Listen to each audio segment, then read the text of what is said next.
संपूर्णानंद मिश्र, स्नातकोत्तर शिक्षक हिंदी, केंद्रीय विद्यालय इफको फूलपुर। कबीर दास जी जो निर्गुण धारा संत परंपरा के प्रवर्तक कवि के रूप में प्रतिष्ठित हैं, उन्हीं का पद जो 11वीं कक्षा के पाठ्यक्रम में सम्मिलित है, 2 पद है, हम तो एक एक करी जाना, और दूसरा पद इसी में है, संतो देखत जग बौराना।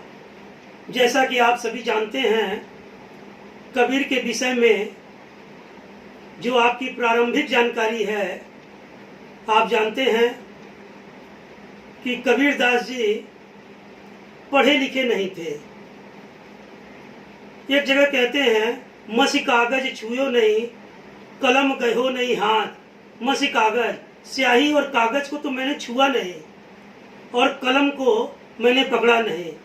इस तरह से कबीर दास जी के विषय में हम सभी को बोध होता है कि कबीर दास जी, हम सभी को जानकारी है कि कबीर दास जी बहुत पढ़े लिखे नहीं थे, लेकिन एक महान संत के रूप में, एक महान समाज सुधारक के रूप में हम सभी उनको जानते हैं। उनके इस व्यक्तित्व को हम सभी पहचानते हैं। कबीर दास जी के जन्म के विषय में भी बहुत सारी भ्रांतियां हैं। कबीर दास जी जन्म से क्या थे? कुछ लोग उनको मुसलमान, कुछ लोग हिंदू उन्हें मानते थे। संत कवियों में कबीर दास जी का स्थान सर्वोपरि है। इनके जन्म मृत्यु के बारे में अनेक कथाएं प्रचलित हैं। इनका जन्म सन 1398 ईस्वी में वाराणसी, उत्तर प्रदेश के लहरतारा नामक स्थान पर हुआ था। कबीर दास ने स्वयं को काशी का जुलाहा कहा था। इनके विधिवत साक्षर होने का कोई प्रमाण नहीं मिलता है। एक जगह कहते हैं कि मैं कहता हूँ आँखिन की देखी, तू कहता कागज की लेखी। समाज के लोगों को कहते हैं कि तुम तो कागज की लिखी की बात करते हो और मैं प्रत्यक्ष बात करता हूँ। आँखों से देखी हुई घटना को मैं चित्रित करता हूँ, उजागर करता हूँ। मैं सत्य की स्थितियों का आभास कराता हूँ। अर्थात कबीर दास जी बड़े बड़े पुराणों में जो बातें लिखी गई हैं उन पर उनका कम विश्वास है, लेकिन जो व्यावहारिक बातें हैं, जो आंखों देखी बातें हैं, उन पर उनका ज़्यादा विश्वास है। कबीर दास जी कर्मकांड, बाह्याडंबर, धर्म आदि के प्रबल विरोधी रहे हैं। जाति पाति से ऊपर उठकर निर्गुण ब्रह्म, वे भी राम को मानते थे। उनके पदों में दिखलाई पड़ता है। उनके कृतित्व से, उनके कार्य से ऐसा बोध होता था कि वे भी राम के बहुत बड़े भक्त थे। लेकिन उनका राम जो ब्रह्म था, वह कौशल्यानंदन नहीं थे, बल्कि वह ब्रह्म थे, वह राम थे जो निर्गुण थे, जिनका कोई सगुण रूप नहीं था। इस तरह से पहले पद में कबीर दास जी ने परमात्मा को सृष्टि के कण कण में देखा है, ज्योति रूप में स्वीकारा है। उसकी व्याप्ति चराचर संसार में उन्होंने दिखाई है। इस व्याप्ति की अद्वैत सत्ता के रूप में वे देखते हैं। अर्थात आत्मा और परमात्मा दोनों का एक रूप जो है वे देखते हैं, और इसी बात को विभिन्न रचनात्मक उदाहरणों के माध्यम से उन्होंने अभिव्यक्ति दी है। कबीर दास जी ने और आत्मा और परमात्मा को एक ही रूप में देखा है, और जो लोग संसार में अज्ञानता बस 2 रूपों को मानते हैं कि एक रूप आत्मा है, दूसरा रूप परमात्मा है, ऐसे लोग जो धर्म के ठेकेदार हैं, धर्म के नाम पर अपनी दुकानदारी चलाते हैं, अपने शिष्यों की संख्या बढ़ाते हैं, ऐसे लोगों को कबीरदास जी पूरी तरह से स्पष्टतः फटकारते हैं। और कबीरदास जी ऐसी स्थिति में आत्मा और परमात्मा को जो अलग अलग करके देखते हैं, उनको कहते हैं कि न उन्हें आत्मा के विषय में जानकारी है, न परमात्मा के विषय में जानकारी है। ये लोग तो घोर जो है नरक के अधिकारी हैं, नरकगामी होंगे। ये लोग जो है, ऐसे लोग जो है जो भगवान के इस रूप को, ईश्वर के इस रूप को नहीं पहचानते हैं। तो पहला पद हम लोग देखते हैं, हम तो एक एक करी जाना, दो ही कहें तिनहि को दो जग, जिन नाहिन पहचाना। एक पवन एक ही पानी, एक ज्योति समाना, एक खाक गढ़े सब भाड़े, एक कोहरा साना। जैसे बाढ़ी काष्ठ काटे, अगिन न काटे कोई, सब घटी अंतरी तू ही व्यापक, धरे स्वरूपे सोई, माया देख के जगत लुभाना। काहिर नर गरबाना, निर्भय भया कछु नहीं व्यापै, कहे कबीर दीवाना। कबीरदास जी कहते हैं कि हम तो एक करी जाना, हम एक एक जानते हैं, और आत्मा और परमात्मा दोनों को हम एक ही जानते हैं। दोनों में किसी प्रकार का कोई अंतर नहीं है, किसी प्रकार का कोई भेदभाव नहीं है। उसी परमात्मा का अंश जो है आत्मा है। एक जगह उन्होंने लिखा है, पानी केरा बुदबुदा, असमानुष की जात, देखत में ही छिप जाएगा ज्यों तारा प्रभात। कि यह आत्मा जो है परमात्मा में ही विलीन हो जाता है। पानी का बुलबुला मनुष्य की जाति जो है पानी के बुलबुले के समान है, देखत में ही छिप जाएगा जो तारा प्रभात। वह देखते देखते जो है उस समुद्र में वह बूंद जो है विलीन हो जाता है, जिस तरह से आत्मा परमात्मा में। इसी कारण कबीरदास जी आत्मा और परमात्मा दोनों का एक रूप स्वीकार करते हैं।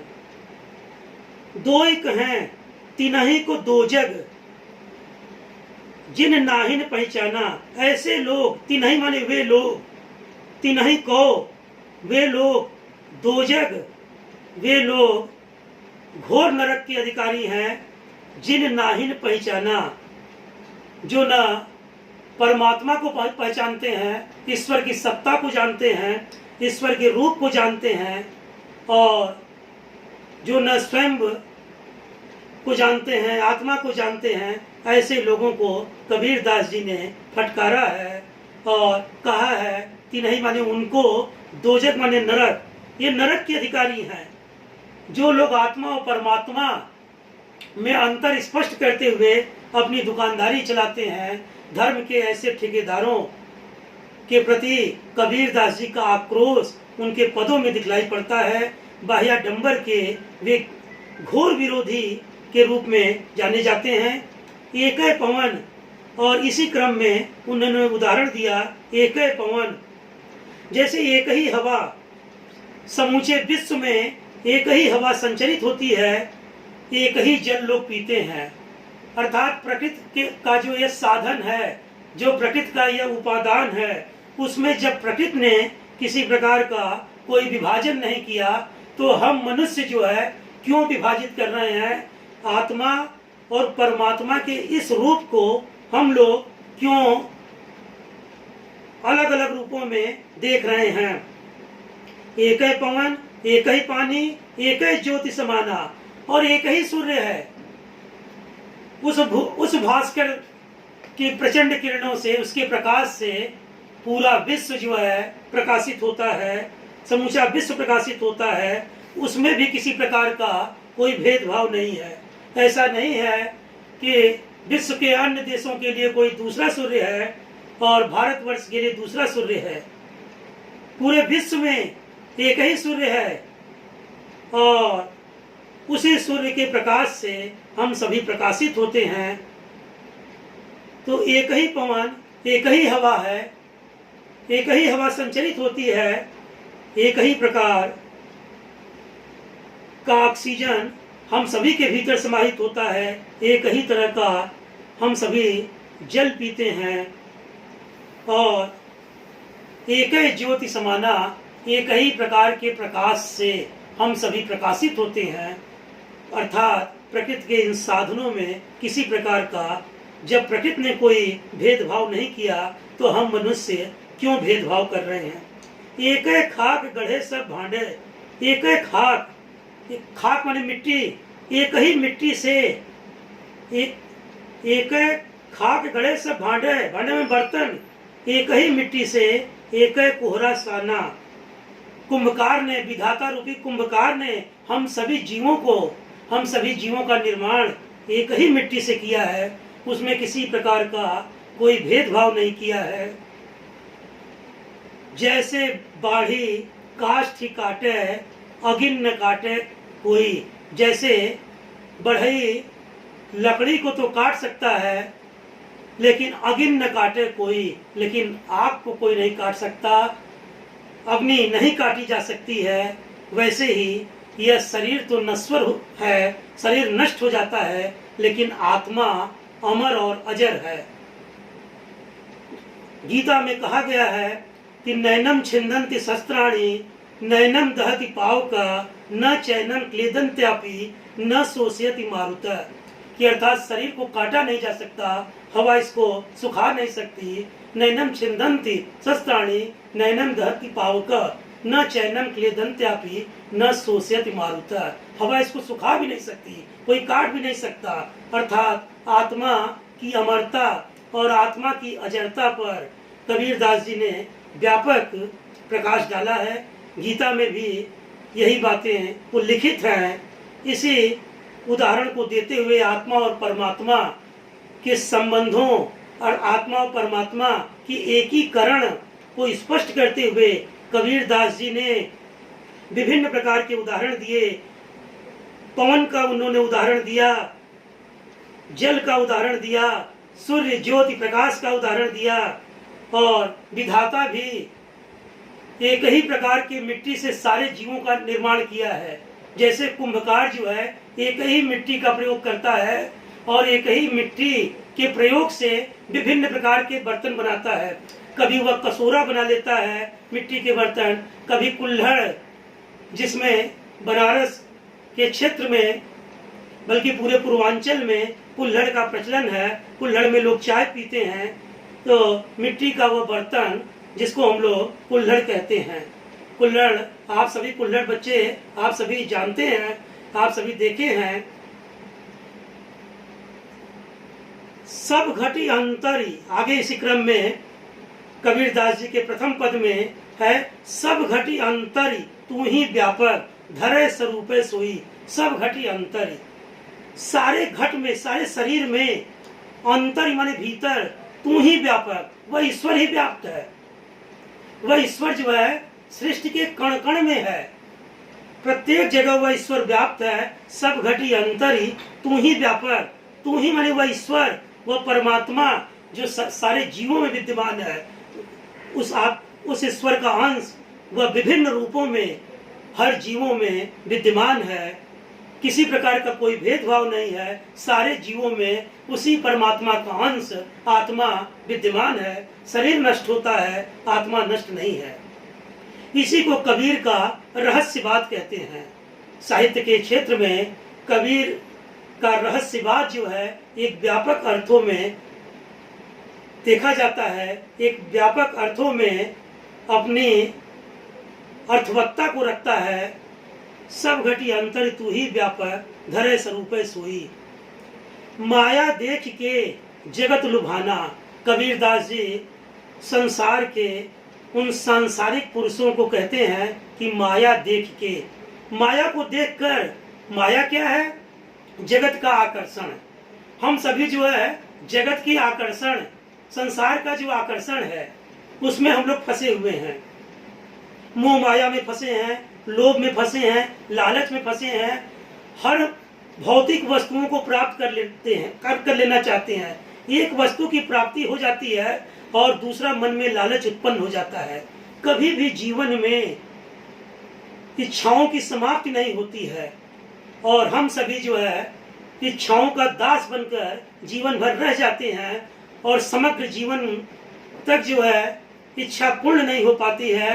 संसार से लोग चले जाते हैं, शरीर लोगों का नष्ट हो जाता है, लेकिन उनकी इच्छा रह जाती है। तमाम ऐसे सम्राट हैं, तमाम ऐसे चक्रवर्ती सम्राट हुए हैं, तमाम राजा महाराजा ऐसे हुए हैं जिनकी इच्छा पूरी नहीं हुई।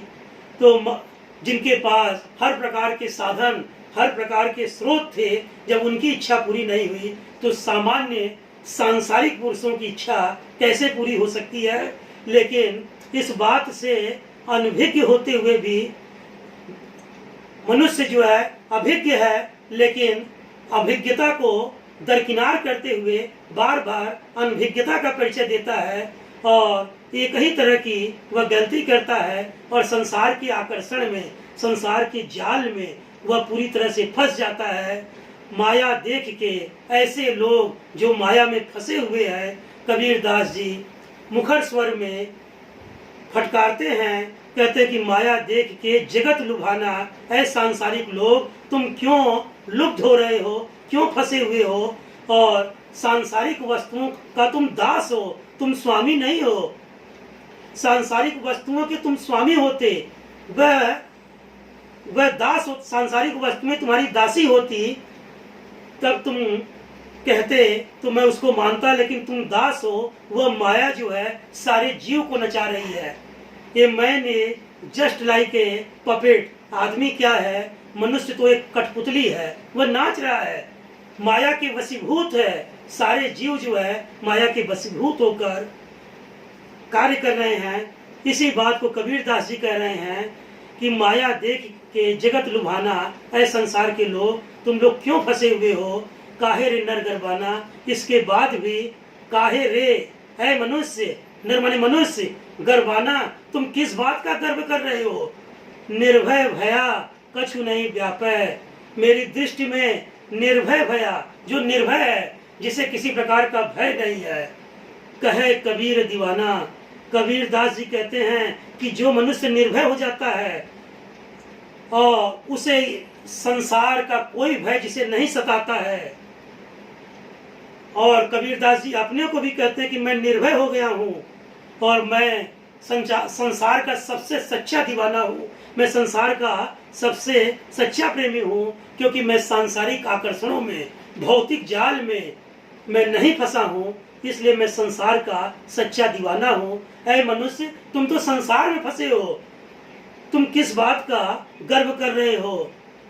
लुभाना, लुभाना माने मोहित होना, गर्वाना गर्व करना, निर्भय माने निडर और भया माने हुआ, दीवाना, यहाँ दीवाना जो संसार से हट के, संसार में रह के, अर्थात संसार से अलग भी नहीं है और संसार गृहस्थ जो सांसारिक है, उनकी बात कबीरदास जी कह रहा है कि जो संसार में कर्म तो कर रहा है, लेकिन संसार से जिनकी संपृक्ति नहीं है, जिनका लगाव नहीं है, जिनका अटैचमेंट नहीं है, ऐसे लोग ही संसार के सच्चे दीवाने हैं। मुझे किसी प्रकार का कोई भय नहीं है, क्योंकि मैं संसार में नाना प्रकार का कर्म कर रहा हूँ, लेकिन संसार के इन आकर्षणों, भौतिक संसाधनों के जाल में मैं नहीं फंसा हुआ हूँ। इस प्रकार कबीर ने आत्मा और परमात्मा को एक बताया और पूरे पद में अनुप्रास अलंकार की छटा है। खाक और कोहरा में रूप का अतिशयोक्ति अलंकार है।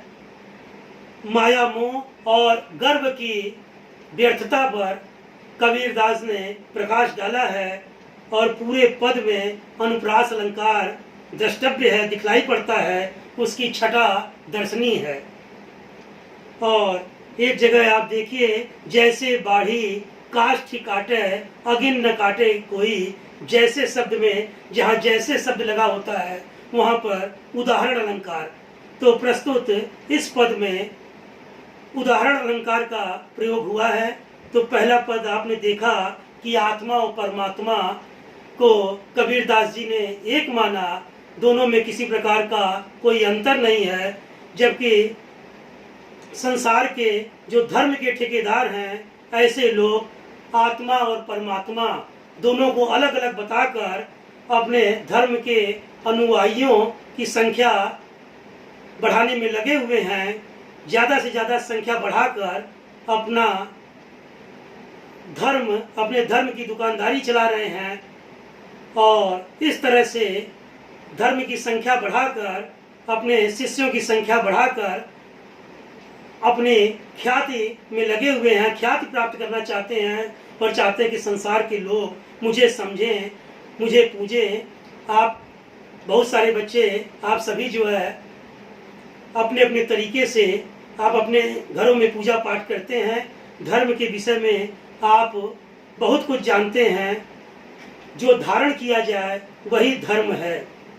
आप सभी जानते हैं कि आज धर्म के ठेकेदार धर्म के नाम पे नाना प्रकार के अनैतिक कार्यों में लगे हैं और जिससे जगत का, विश्व का कल्याण होने वाला नहीं है।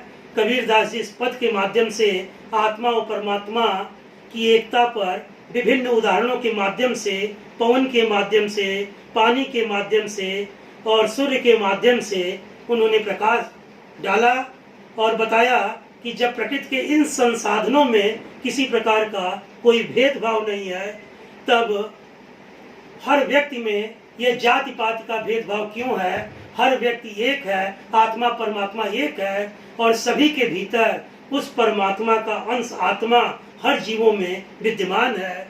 कबीरदास जी कहते हैं कि वही ईश्वर जो है विभिन्न रूपों में, आत्मा के रूप में सारे जीवों में विद्यमान है। सब घटी अंतरी तू ही व्यापक, धरे स्वरूप सोई, विभिन्न रूपों में विद्यमान है।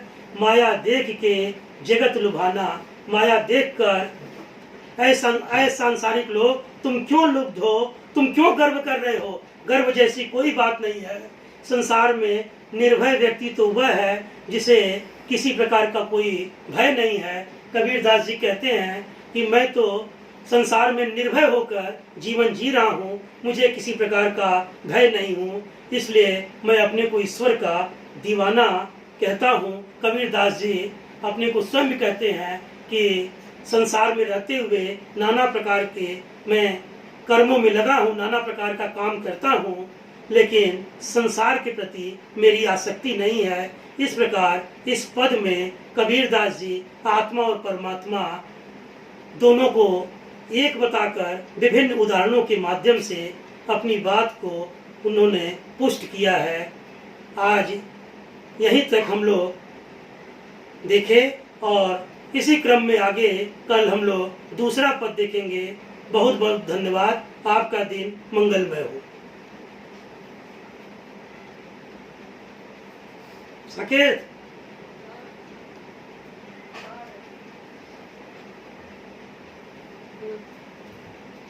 ठीक है, हो गया सोना।